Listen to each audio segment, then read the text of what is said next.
देवीं सरस्वतीं व्यासं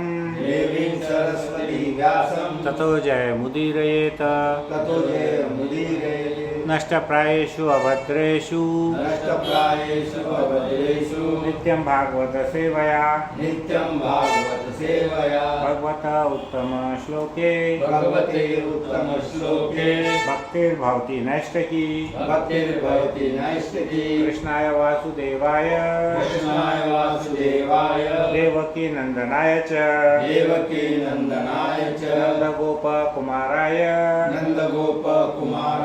गोविंदाय नमो नमः। ओम अज्ञानतिमिरान्धस्य ज्ञानाञ्जनशलाकया चक्षुरुन्मिलितं येन तस्मै श्रीगुरुवे नमः। वाञ्छाकल्पतरुभ्यश्च कृपासिन्धुभ्यैव च पतितानां पावनेभ्यो वैष्णवेभ्यो नमो नमः। जय श्री कृष्ण चैतन्य प्रभु नित्यानंद श्री अद्वैत गदाधर श्रीवासादि गौर भक्त वृंद। हरे कृष्णा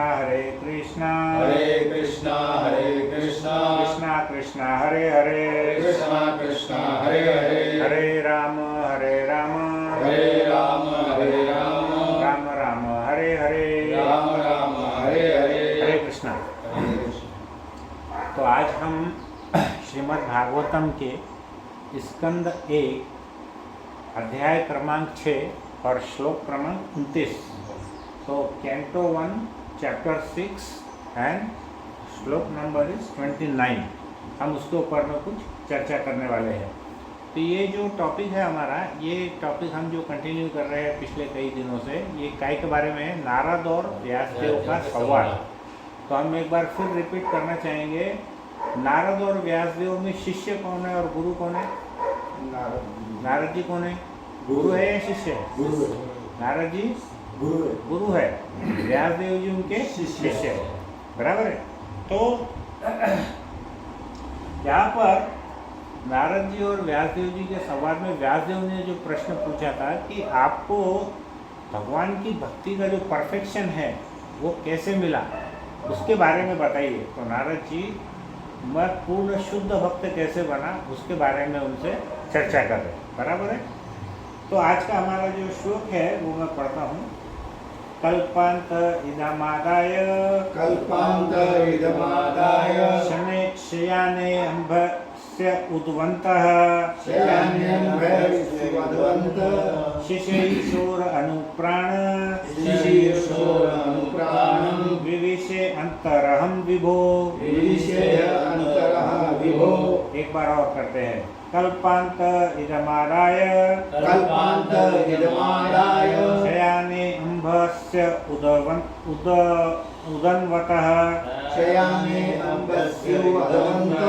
शिशैशोर अनुप्राणं विविशे अंतरहं विभो। अब इसका हम अर्थ पढ़ेंगे। कल्प अंते मतलब क्या है? ब्रह्मा के दिन के अंत में।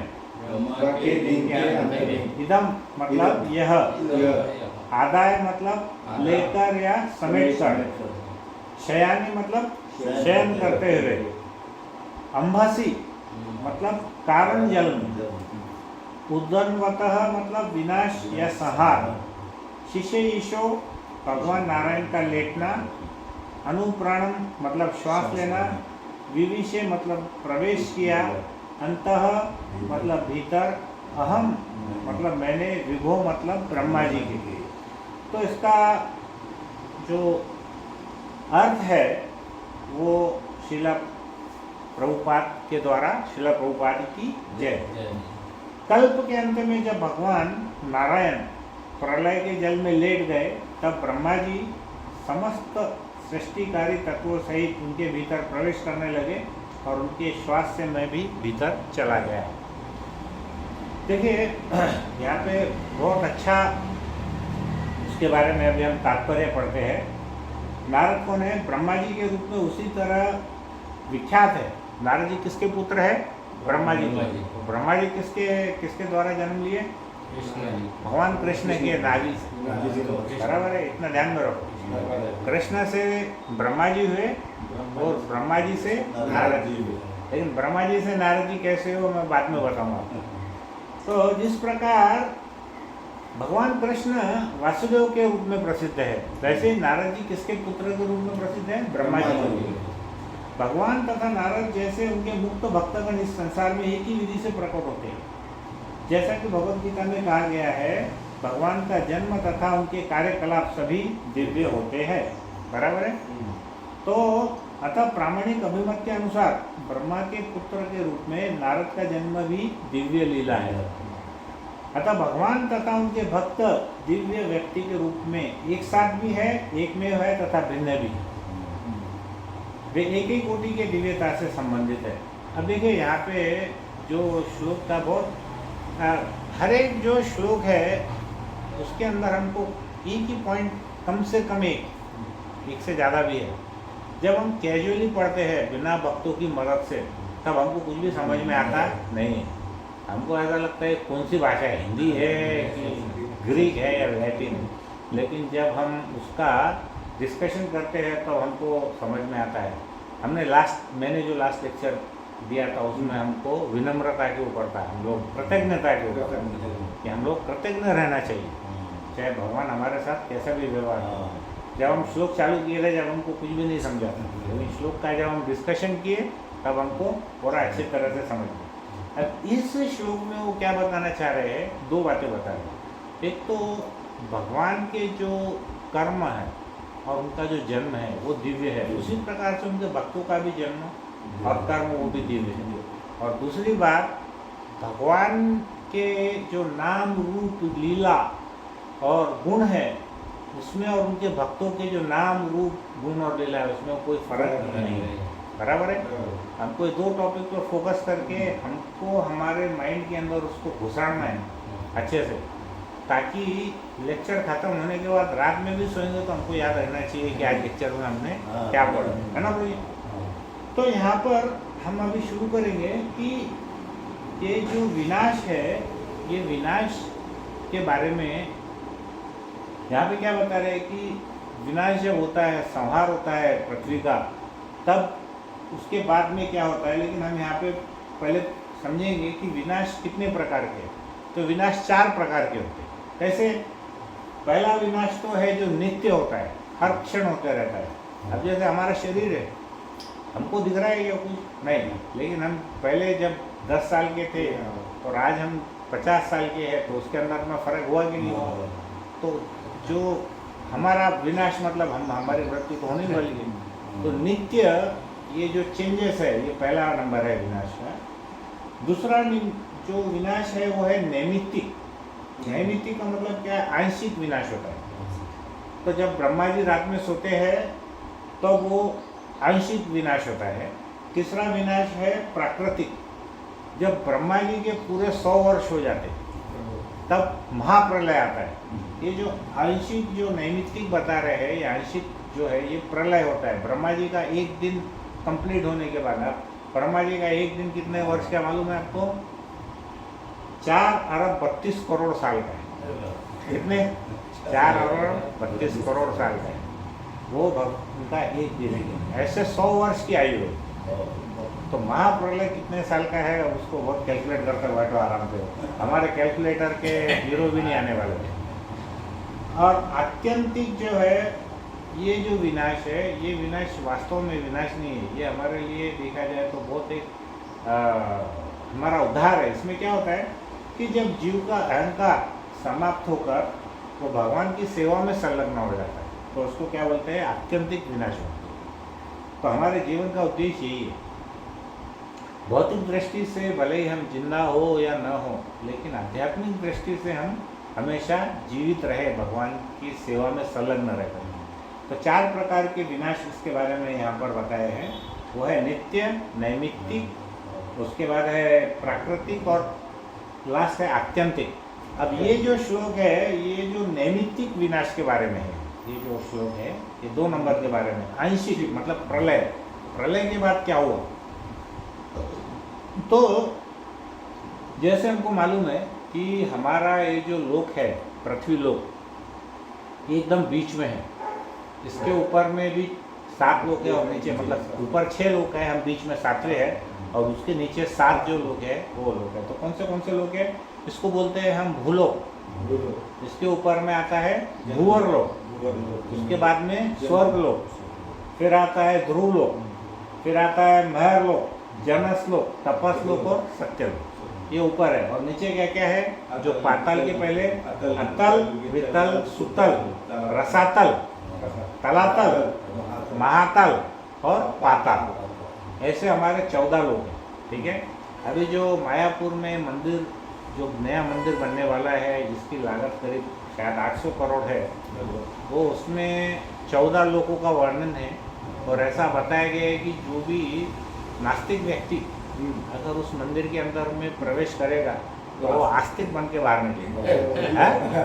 तो मतलब जो कार्य हमारे बड़े बड़े आचार्य, हमारे परम पूज्य गुरु और हमारे जितने भी प्रभु जी लोग कर रहे हैं, उतनी शक्ति उस बिल्डिंग के अंदर है, उस मंदिर के अंदर है कि जो व्यक्ति अंदर नास्तिक घुसेगा ना, तो पूरा राउंड लगाने के बाद में श्रीमद् भागवतम के हिसाब से ही उसको वर्णन किया गया है 14 लोग।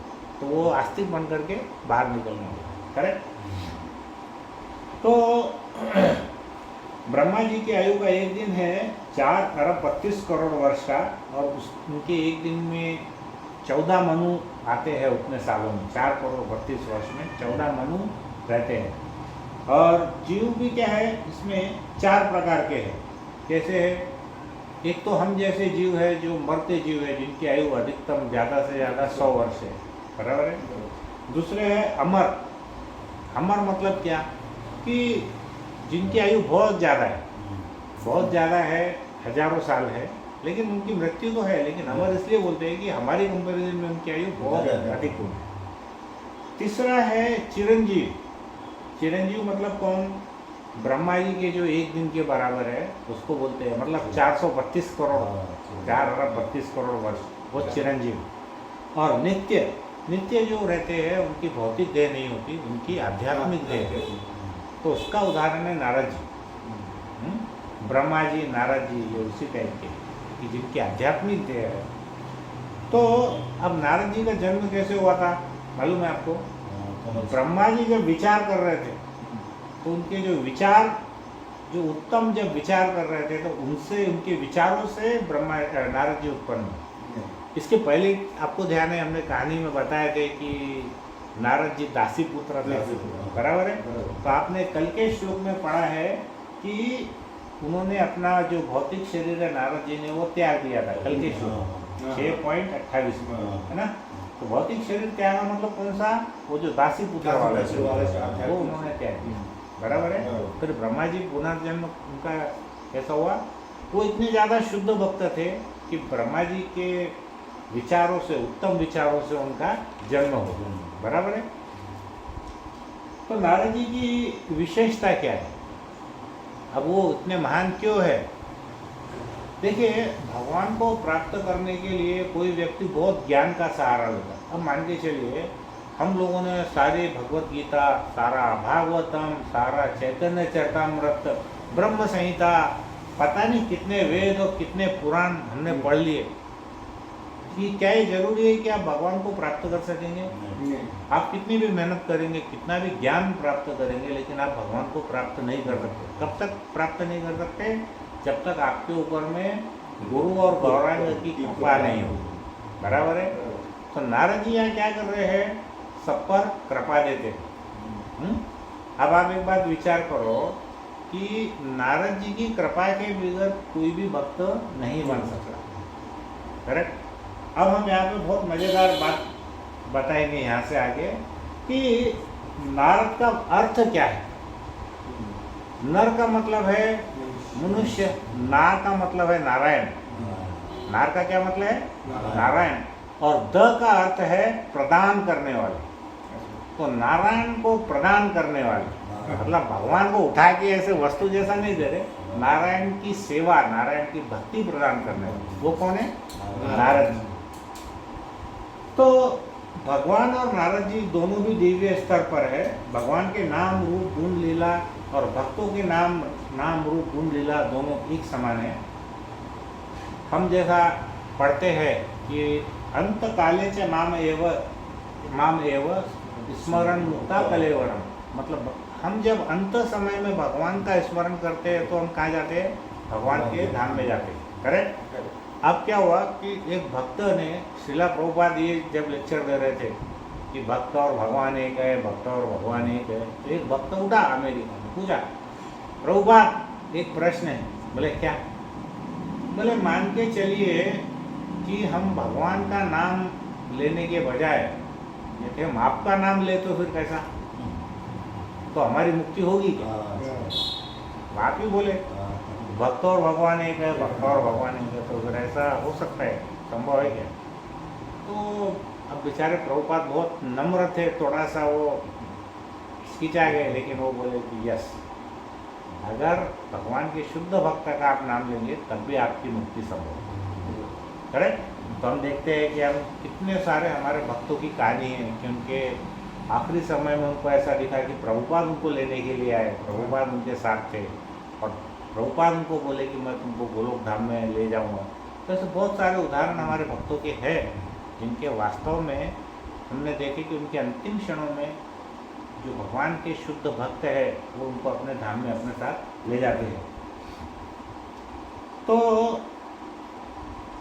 एक कहानी ऐसी है कि जब रावण असुरों का वध कर रहा था तो उस समय क्या हुआ कि जितने भी ऋषि मुनि थे उसको ऐसा लगता था कि इनका सबका नाश कर देना चाहिए, क्योंकि उनको नाश करने से इसको ज़्यादा शक्ति मिलती थी और उनका जो रक्त है बड़ा पवित्र है, तो हम उनको मार के खा जाएंगे तो हम और ज़्यादा एनर्जेटिक हो जाएंगे, ऐसा होता।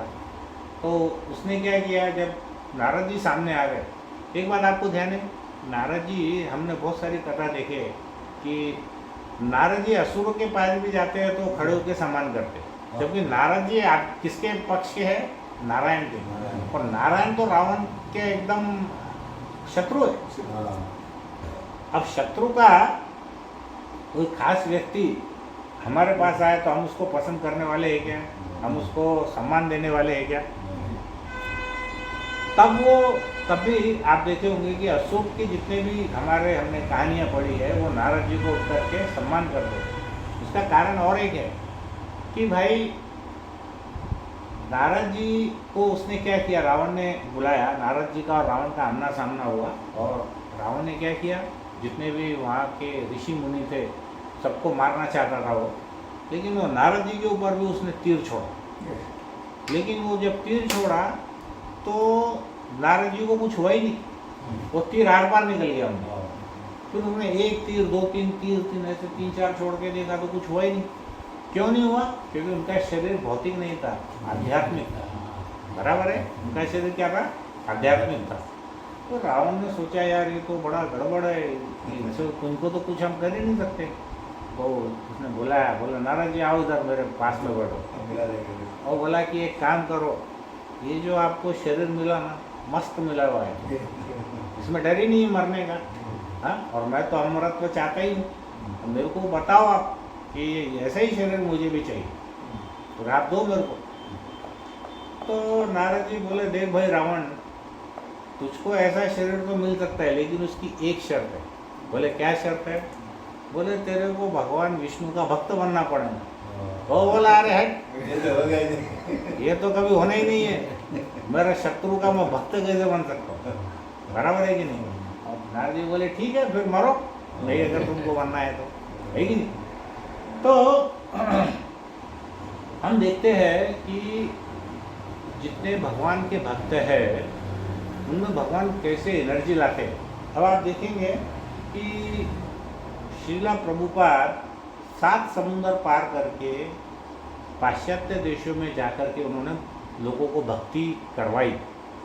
एक्चुअली शास्त्र तो बोलते नहीं है 7 समुंदर पार जाओ और समुंदर पार जाओ। उसका कारण क्या है कि उसमें ये डर है कि जो हमको थोड़ी बहुत भक्ति आती है वहाँ जाने के बाद हम उसको भी कहीं भूल नहीं जाए। हाँ, जो थोड़ी बहुत भक्ति हमको आती है वो भी हम भूल जाएंगे वहाँ जाने के बाद।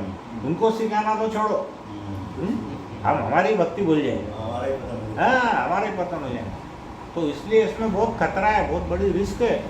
आप सोचो कि शिला प्रभुपाद के पास कुछ भी पैसे नहीं थे। अभी देखो पिछले 1-1.5 महीना हम लोग अमेरिका में थे, यूरोप में थे। अब प्रभु जी ये बोलते हैं कि मैं $20 $40 लेके गए, ऐसा शिला प्रभुपाद का वर्णन है।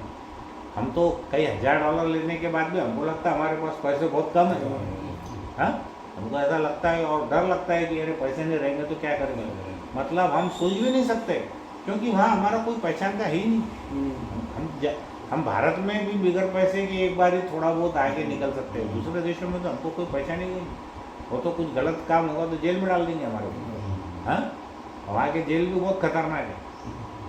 तो आप सोचो क्या हुआ जब शिला प्रभुपाद अमेरिका गए, तो जब नाव में सवार थे तो उनको अटैक आ गया और उनके पास कुछ भी पैसा नहीं थे। तो उनका जो कैप्टन था उसका नाम पांड्या था। तो वो पांड्या जी को बोले कि देखो मेरे पास तो कुछ भी नहीं है। तो एक कुछ किताबों का सेट था $16 का, भागवतम का। वो बोले कि आप लेके मेरे को खाली $16 दे दो। तो पांड्या जब नाव की यात्रा में जो सेकंड हाफ था, फर्स्ट हाफ में तो बहुत जो समुद्र था विकराल रूप लिया हुआ था, लेकिन जो सेकंड हाफ था वो इतना ज़्यादा शांत था कि पांड्या ने शिला प्रभुपाद को बोला कि मैं पिछले 15 वर्षों से यहाँ पे पायलट हूँ, कैप्टन हूँ इसका, लेकिन इतना शांत जो समुद्र है कभी नहीं देखा। वो क्यों हुआ था? जब प्रभुपाद को 2 बार अटैक आया था तो भगवान को उन्होंने प्रार्थना की थी कि भगवान मैं मेरे गुरु की आज्ञा के लिए पाश्चात्य देशों में जा रहा हूँ, अब मैं आपके ऊपर ही निर्भर हूँ। तो भगवान ने पूरे समुद्र को शांत कर दिया। तो वो पांड्या इतना खुश था कि प्रभुपाद को $16 की जगह उसने $20 दिए। तो ऐसा करके पाश्चात्य देशों में उन्होंने किया। भक्ति विनोद ठाकुर जो हमारे आचार्य है वो बोलते हैं कि महान वैष्णव की पहचान क्या है। महान वैष्णव की पहचान ये है, क्या पहचान है? आप सोचो, 2 मिनट तो सोचो, 1 मिनट सोचो। महान वैष्णव की पहचान क्या है? कैसे हम पता करेंगे कि ये महान वैष्णव है? देखो, धनवान आदमी के तो बैंक का अकाउंट देख सकते हैं कि भाई ये पैसे वाला है, लेकिन जो व्यक्ति महान वैष्णव है वो हम कैसे पता करेंगे? ये मुझको सीखने को मिला इसमें, मेरे को बहुत अच्छा लगा उसका आंसर। उसका आंसर ये है कि उस व्यक्ति ने कितने लोगों को भक्त बनाया। शुद्ध भक्त, उससे हमको पता चलेगा कि वो महान वैष्णव कितना महान। तो जैसे आप उदाहरण दीजिए आप इसमें कि प्रभुपाद पाश्चात्य देशों में गए, वहाँ कल्चर कैसा था, संस्कृति कैसी थी, हिप्पी लोगों की। जितने 4 चीज़ हमारे इस्कॉन में मना किए वो चारों ही करते थे। मांसाहार, जुआ, व्यभिचार और नशा, चारों भी करते थे। तो प्रभुपाद ने क्या किए, कितने सारे हिप्पी लोगों को उन्होंने हैप्पी बना दिया। उसके पश्चात अब हम आएंगे, हमारा टॉपिक जो था वो है नारद मुनि का। नारद मुनि ने क्या किया अपने उनके जीवन काल में, वो तो नित्य है, लेकिन जो हमारी कथा है हम उसमें हमें कितने लोगों का उन्होंने उद्धार करके भक्त बनाया। तो 1-2 आप एग्जाम्पल बोलिए, किसको भक्त बनाया? ध्रुव महाराज, हरि बोल। और प्रहलाद महाराज को तो जन्म के पहले ही बना दिए भक्तों ने, हैं? फिर उसके बाद में आपको ध्यान है वाल्मीकि, जो वाल्या था, वाल्या क्या करता था, सभी को काट के खत्म कर देता था, चाहे वो पशु हो चाहे मनुष्य हो। वाल्या का क्या कर दिया उन्होंने, वाल्मीकि बना दिया। फिर और एक उदाहरण था मृगारी। मृगारी क्या करता था, आधा काटता था तड़पा के। तो ऐसे मृगारी को भी उन्होंने क्या किए, भक्त बना दिए। और उसके अलावा उन्होंने क्या किए, यहाँ तक कि एक सर्प का भी उद्धार किए। ध्यान है वो कहानी। सर्प क्या करता था, एक छोटा सा गांव था, उसमें एक सर्प रहता था। वो सर्प सबको डसता था। तो जितने भी बच्चे वहाँ खेलते थे वो बहुत परेशान हो गए। एक बार नारद मुनि वहाँ से जा रहे थे, तो सब बच्चों ने उनको प्रार्थना की। उन्होंने देखे कोई ऋषि मुनि है, उसके भेष में उन्होंने प्रार्थना की कि अरे, बोले प्रभु जी, ये जो हमारे सर्प महाराज है, ये हमारे को खेलने नहीं देते, वो कहीं भी आ जाते और उनसे हम बहुत भयभीत है। हमारे माँ बाप हमको बाहर जाने नहीं देते घर के। तो नारद जी उस सर्प के पास गए। सर्प को बोले कि भाई, अरे भाई, तुम काटो मत, तुम आराम से रहो बिल में। जब ये लोग नहीं रहेंगे, जब तुम्हारा शिकार करने निकल जाना। तो कुछ दिनों के बाद में नारद जी वापस आए और देखे तो वो जो सर्प था, ऐसा लहूलुहान पूरा उसका बेचारा पड़ा था। तो सर्प को देख के नारद जी को दया ही, बोले अरे तुम्हारी हालत कैसी हुई? बोले प्रभु जी, तुमने भी बोला था 4 नियमों का पालन करना, मैंने 5वां भी नियम का पालन किया। अरे बोले 4 नियमों का पालन तो ठीक है, 5वां कौन से नियम का पालन किया? बोला आपने बोले ना कि किसी को काटना मत करके, मैंने डसना बंद कर दिया।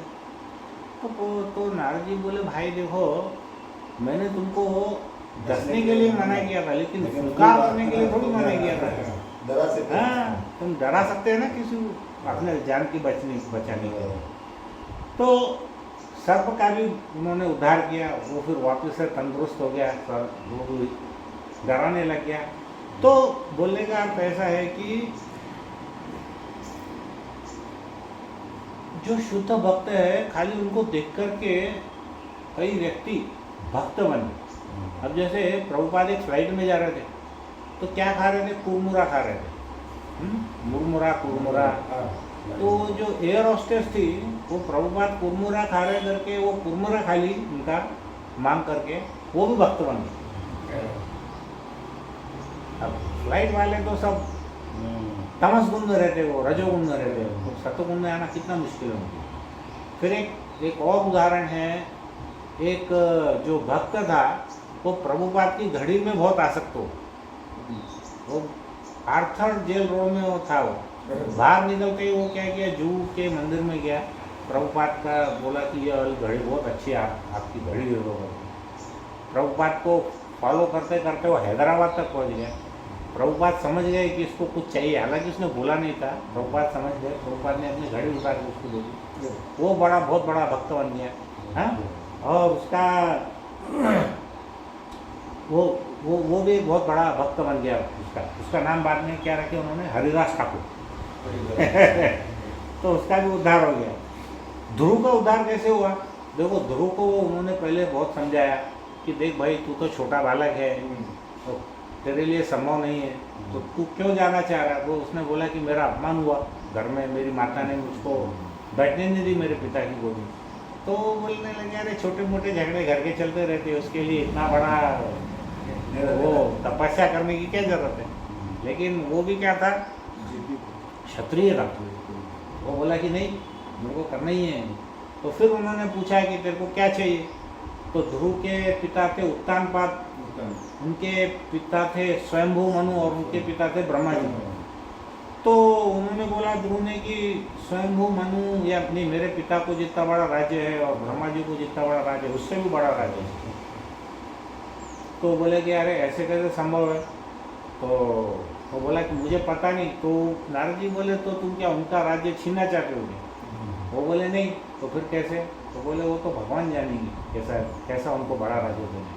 यहाँ पर एक प्रभु जी बहुत अच्छे तात्पर्य में बताए कि हम क्या करते हैं, भगवान के पास जाते हैं तो हम भगवान से कुछ चीज़ स्पेशल डिमांड तो करते हैं, लेकिन हम क्या समझते हैं कि भगवान में शक्ति है, लेकिन हमको लगता है कि भगवान को बुद्धि नहीं है।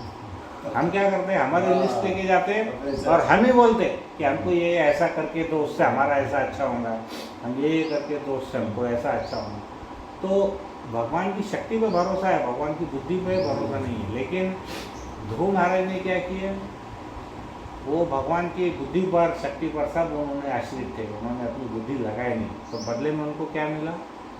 ध्रुव लोक मिला, बराबर है, जिसके आजू बाजू सारा सौर मंडल घूमता रहता है। ऐसा ध्रुव लोग उनको मिले। तो भारत तो अभी हम देखेंगे कि नारद जी ने क्या किए, सभी छोटे बड़ों को भक्ति का प्रचार किए। प्रहलाद महाराज, ध्रुव महाराज, वाल्या, मृगारी और यहाँ तक कि एक सर्प को भी उन्होंने भक्ति का मार्ग दिए। और यहाँ पे जो बताया है कि भक्त भगवान के समान ही रहते हैं। तो जैसे हम भगवद गीता का जो फेमस श्लोक है, जन्म कर्म च मे दिव्यम एव यो व्यक्ति तत्वतः त्यक्त्वा देह पुनर्जन्म नैति मामेति सो अर्जुन। जो मेरे जन्म और कर्म के बारे में जानता है तो उसको पुनर्जन्म उसका नहीं लेना पड़ता, वो मेरे धाम में आ जाता है।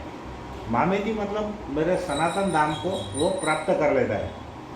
तो नारद जी का पिछला जन्म दासी पुत्र का था, वो उन्होंने त्यागा। उसके बाद उनके जीवन में एक ही मोह बचा था, क्या?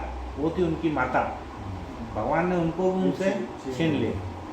फिर वो शुद्ध भक्ति की सेवा में लग गए और सिस्टमेटिक उन्होंने, जैसे हम भगवान के बारे में जब हम चिंतन करते हैं तो हमारा शरीर भी धीरे धीरे आध्यात्मिक बनने लगता है, बराबर है। तो हम भी भगवान के समान बनने लगते हैं। अभी आपको एक उदाहरण मैंने बताया था, वापस से बहुत यहाँ से कनेक्टेड है। देखिए भगवान ने क्या किया, जितने 84 लाख जो स्पेशीज बनाए हैं, योनि बनाए हैं, उसमें एक एक उदाहरण है। अब एक उदाहरण आप देखिए, जो मैंने बोला था, एक कीटक है, हिंदी में उसको मैंने बताया था ततैया बोलते, इंग्लिश में वास्प बोलते, मराठी में शायद गांडुल माशी बोलते। वो क्या करता है, ततैया लाल कलर करता है, मधुमक्खी नहीं है वो, लाल कलर का कीड़ा है वो। छोटा सा घर में ऐसा बिल बना के रखता मट्टी का, उसमें से उसका जो शिकार है उसको पकड़ के लाता और उसको क्या करता, वो मट्टी के उसका छोटा सा जो बिल है उसके अंदर में उसको कैद कर लेता। अब वो जो छोटा सा कीटक है वो इतना ज़्यादा डरता कि वो सिर्फ ततैया का चिंतन करने लगा। फलस्वरूप कुछ समय के बाद में उसका जो रंग है और उसका जो आकार है वो ततैया के जैसा बन जाता। अरे कितनी बड़ी बात है। आप साइंस की दृष्टि से सोचो, कितनी बड़ी बात है कि ऐसा संभव है क्या। मेरा इसका है ना 45 मिनट का खत्म हो गया।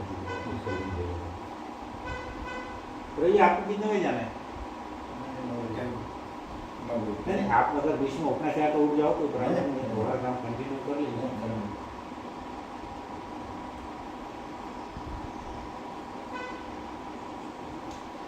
तो इसमें देखिए कि हमारी जो बॉडी है, हम जैसा विचार करते हैं हमारा शरीर उसी प्रकार से बनता जाता है। तो ये जो बात है खाली शास्त्र में बोली है इसलिए सही है ऐसा नहीं है। इसका एक एग्जाम्पल भी हमारे सामने है कि जो एक कीड़ा है ततैया, वो उसके जो कीड़े को पकड़ता है तो उसका शरीर चिंतन, भले वो भय से चिंतन करता है, अगर हम प्रेम से चिंतन करेंगे तो और जल्दी हम भगवान के जैसे बन जाएंगे, है कि नहीं। तो नारद मुनि की जो ट्रांसेंडेंटल बॉडी है वो कैसी है, वो मटेरियल बॉडी से अलग है। इसीलिए तो देखो जितने हमारे आचार्य हैं उनको हम मृत्यु होने पर उनकी समाधि बनती। शिला प्रभुपाद की हम वृंदावन में देखेंगे समाधि है, बराबर है। वैसे हमारे जितने भी आचार्य गण हैं उनकी क्या रहती है, समाधि रहती है। तो इसमें हम ये देखेंगे कि हमको ये बताया गया है कि गुरु के पूजा करने से साक्षात धरित्वेन समस्त शास्त्र है। क्या बताया गया है गुरु पूजा में कि गुरु की जो पोजीशन है वो कैसी है, कृष्ण की पोजीशन के बराबर है, करेक्ट। तो गुरु की पोजीशन करने से अगर हम भगवान के शुद्ध भक्तों का अनुचरण, उनका अनुसरण, उनको फॉलो करेंगे उनके मार्ग के ऊपर में, तब हमको भगवान प्राप्त हो जाएंगे। अब इसमें हम ये जो था इसका तात्पर्य वापस से हम पढ़ेंगे कि नारद ब्रह्मा के रूप में उसी तरह विख्यात है जिस प्रकार भगवान कृष्ण वासुदेव के पुत्र होते हैं। यहाँ तक समझ गए। उसके पश्चात भगवान तथा नारद जैसे उनके मुक्त भक्तगण इस संसार में एक ही विधि से प्रकट होते हैं। भगवान के जन्म दिव्य है, बराबर है। साधारण हमको तो हमारे कर्मों के अनुसार जबरदस्ती जन्म लेना पड़ता, लेकिन जो भगवान के शुद्ध भक्त है वो भगवान की इच्छा से आते हैं, बराबर है। नारद जी ने उनका जो जन्म लिए वो खुद की इच्छा से। जैसा कि भगवत गीता में कहा गया है, भगवान का जन्म तथा उनके कार्यकलाप सभी दिव्य होते हैं। मैंने अभी तुमको ये श्लोक बताया अभी, जन्म कर्म च में दिव्य। भगवत गीता का 4.9 श्लोक है। और भगवान का जन्म का कार्यकलाप सभी दिव्य होते हैं, अतः प्रामाणिक अभिमत के अनुसार ब्रह्मा के पुत्र के रूप में नारद का जन्म भी दिव्य लीला है। मानते हैं अपन कि वो उनका जन्म कहाँ हुआ? ब्रह्मा जी के विचारों से, उत्तम विचारों से उनका जन्म हुआ। ये कोई साधारण बात नहीं है। अभी हम विचार करते समय किसी को जन्म तो छोड़ो, तो पत्ता भी नहीं हिला सकते। तो उनका प्राकट्य तथा तिरोधान व्यावहारिक रूप से भगवान के समस्तरीय, बराबर है। उनका आविर्भाव तिरोभाव भगवान के समान है, अतः भगवान तथा उनके भक्त दिव्य व्यक्ति के रूप में एक साथ एक भी है और भिन्न भी है, बराबर है। भगवान दिव्य। अब नारद जी भगवान के साथ अगर देखा जाए तो एक भी है, लेकिन वो अलग भी है, वे एक ही कोटि की दिव्यता से संबंधित है। तो ये श्लोक का एक एक लाइन आपके दिमाग में घुसा कि नहीं घुसा? बराबर है। ये देखेंगे इसमें। तो यहाँ पर हम ये देखना चाहेंगे इस श्लोक में, हम कंक्लूड कर देंगे इसमें कि हम भगवान के जितने भी जो हमारे दिव्य गुण रूप लीला है, अगर हम उसके बारे में हमेशा सोचते रहेंगे, वही हम भगवान के बारे में कहीं न कहीं से हम संलग्न रहेंगे किसी भी माध्यम से। जैसे आज हम प्रचार के माध्यम से है, बाद में हम माला करेंगे, भगवान की मंगल आरती करेंगे, हाँ, भगवान का कोई हम ड्रामा देखते हैं, भगवान का कोई भी कार्य करते हैं, किसी भी कार्य से हम अगर भगवान के लिए अपने आप को समर्पित करते हैं तो हमारा जो ये देह है ये कैसा होने वाला है? धीरे धीरे शारीरिक से ये भौतिक शरीर हमारा आध्यात्मिक बनने वाला है, बराबर है। और आध्यात्मिक शरीर जब बनना चालू होगा तो पता नहीं हमको कितने जन्म लगेंगे। खटवांग महाराज का उदाहरण तो था कि एक क्षण में वो भगवान को प्राप्त किए। ध्रुव महाराज की कहानी है कि सिर्फ 6 महीने में भगवान को प्राप्त करी, बराबर है। अब हम इतने शुद्ध नहीं है, पर हमको कितने साल, कितने वर्ष, कितने जन्म लेने पड़ेंगे पता नहीं है, लेकिन हम कोशिश कर सकते हैं। हमारे को अगर ऐसा लगेगा कि हमको अभी और 1000 वर्ष लगेंगे, मान के चलो भगवत धाम जाने के लिए, लेकिन अगर किसी विशेष भक्त की कृपा अगर बीच में हो गई तो क्या होगा? हम बहुत जल्दी चले जाएंगे भगवत धाम। इतना क्यों है? श्रील प्रभुपाद बोलते हैं कि 4 नियमों का पालन करो, भगवत गीता, भागवतम, मंगल आरती, बस इतना करो, प्रसाद खाओ, तो इसकी गारंटी है कि मैं तुमको भगवत धाम ले जाऊँ, बराबर है। तो ये जो पूरा हमारा जो आज का टॉपिक है वो हमको ये समझना है कि प्रलय मतलब ब्रह्मा जी का एक दिन, महाप्रलय मतलब ब्रह्मा जी के 100 वर्ष, बराबर है। तो उसके बाद में क्या होता है? पूरा प्रलय, जब महाप्रलय होता है तो गर्भोदक्षाई विष्णु के रूप में जब भगवान लेटे रहते हैं जल में, तब जितने भी ये वस्तुएं भगवान निर्माण करते हैं, सभी भगवान के जितने जीव है भगवान के अंदर वो चले जाते हैं। तो इन्होंने क्या बोला कि मैं भगवान कल्प के अंत में जब भगवान नारायण प्रलय के जल में लेट गए, तब ब्रह्मा जी समस्त सृष्टिकारी तत्वों सहित उनके भीतर प्रवेश करने लगे और उनके श्वास से मैं भी मतलब नारद जी भीतर चलाए। क्लियर हो गया ना? अब किसी ने प्रश्न पूछा तो आपको भी समझ में आएगा, कोई समझेगा। तो हम यहाँ पर आज का ये लेक्चर समाप्त करते हैं। जैसे कि देखें, हम और भी जो शुद्ध भक्त है जिनका वर्णन भागवतम में है, भगवत गीता में, वो कौन कौन शुद्ध भक्त है, कुछ नाम हम डिसाइड करेंगे कि वो भी भगवान के जैसे थे या नहीं थे। ये सपोर्ट करने के लिए कुछ उदाहरण चाहिए।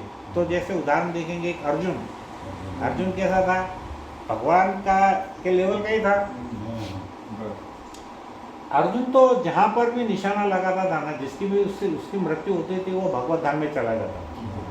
अभी आप देखेंगे नारद जी भी क्या किए कि उन्होंने कई लोगों का उद्धार किए। अब नारद जी ने कुछ लोगों को श्राप भी दिए, जैसे नल, कुबेर और मणिगिरी। हाँ? तो उनका भी क्या हुआ? उद्धार हो गया। तो जो शुद्ध भक्त है वो आपको गले से लगाए या आपको फटके मारे, आपका उद्धार होना है। करेक्ट है ना? तो वो चाहे आपको श्राप देंगे, चाहे आपको वो जिसको भी वो स्पर्श करेंगे उसका उसमें उद्धार होने वाला है। फिर दूसरा उदाहरण है नारद जी जो हम चर्चा किए। फिर उदाहरण है हनुमान जी शुद्ध भक्त। फिर है परीक्षित महाराज, सुखदेव गोस्वामी, प्रहलाद महाराज तो बर्थ के पहले ही हो गए। उसके बाद है लक्ष्मी जी, फिर उसके बाद है पृथु राजा, उसके बाद वो अर्चे विग्रह की पूजा के कारण बने। अक्रूर जी भगवान के बड़े शुद्ध भक्त, बलि महाराज, चतुष कुमार, ऐसे पूरे हमारे इसमें कितने सारे यहाँ पर उदाहरण दिए हुए हैं। तो अब प्रहलाद महाराज की छोटी सी 2 मिनट की कहानी बताता हूँ मैं कि प्रहलाद महाराज के जो पिता थे उनका नाम क्या था? हिरण्यकश्यपु। उनकी माता का नाम क्या था? कयादु। तो हिरण्यकश्यपु और कयादु, ये क्या हुआ? हिरण्यकश्यपु तो जंगल में चले गए तपस्या करने के लिए, लेकिन नारद जी ने पीछा नहीं छोड़े। वो एक तोते के रूप में उनकी तपस्या को डिस्टर्ब करने के लिए वहाँ पे गए। तो वो तोते के रूप में वहाँ चिल्ला रहे थे, मतलब क्या? विष्णु विष्णु विष्णु। तो जो हिरण्यकश्यपु था बोला कि यार ये पता नहीं कौन सा पक्षी है आके यहाँ पर भी मेरे को विष्णु की याद दिला रहा है। अब वो तपस्या करने के बाद कितने साल तपस्या किया उसने? 10,000 वर्ष। वापस जब आया फिर उनका कयादु के साथ मिलन हुआ, लेकिन वो मिलन करते समय भी उसके जो माइंड में है वो विष्णु विष्णु विष्णु ऐसा याद था। और उस समय जब गर्भ धारण हुआ तब उसमें कौन पैदा हुए? प्रहलाद। बराबर है। तो ऐसी सब कहानी में हम देखेंगे कि भगवान के एक शुद्ध भक्त के स्पर्श से भी या उनका नाम लेने से भी या उनके टच में रहने से भी हम भगवान के समान स्वयं बनने लगना चालू हो जाते हैं। और उनकी विशेष कृपा से, जैसे मान के चलिए एक उदाहरण है, एक चींटी है। चींटी को मान के चलिए जालना से औरंगाबाद जाना है, तो उसको कैसा लगेगा? कितने जन्म लेने पड़ेंगे उसको? पता नहीं, कई जन्म लगने लग जाएंगे। लेकिन मान के चलो वही चींटी एक भगवान के हार के ऊपर है और भगवान की मूर्ति हम लेकर के चले गए औरंगाबाद, तो कितनी देर में पहुँचेगी वो? 1 घंटे में। बराबर है। तो ये कैसे संभव हुआ? वैसे गुरु का हमने हाथ पकड़ लिए तो जो चीज़ को हमको कई जन्म लगेंगे वो हमको कुछ ही क्षणों में प्राप्त हो जाए। करेक्ट? तो ऐसी जो कहानियाँ हैं इसके माध्यम से हमारे दिमाग के अंदर उसको घुसाना है कि हमको भगवत प्राप्ति सही में संभव। नहीं तो हम सिर्फ कहानी पढ़ेंगे, बाद में 1 घंटे के बाद भूल जाएंगे। लेकिन अगर हम उसको कुछ कोशिश करते हैं कहानियों के द्वारा, उदाहरण के द्वारा, तो वो बहुत परमानेंट चिरकाल तक हमारे हृदय में वो घुस जाती है, मन में और हृदय में। ठीक है? तो हम यहाँ पर आज का हमारा लेक्चर समाप्त करते हैं। वांछा कल्पतरुभ्यश्च कृपा मेरी वैसे कोई पात्रता नहीं है बोलने की, लेकिन आप लोगों के सानिध्य में बोल पाया। आपका हमेशा आशीर्वाद रहे। हरे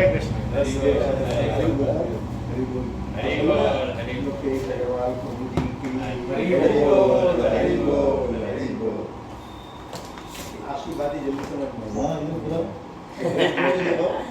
अभी किसी समझ में आता है कि कैसे हम जाएगा, हार वाला अच्छा वो सब समझ में आ जाएगा। एकदम पर अच्छा बताया, एकदम ज्वलंत उदाहरण है ना?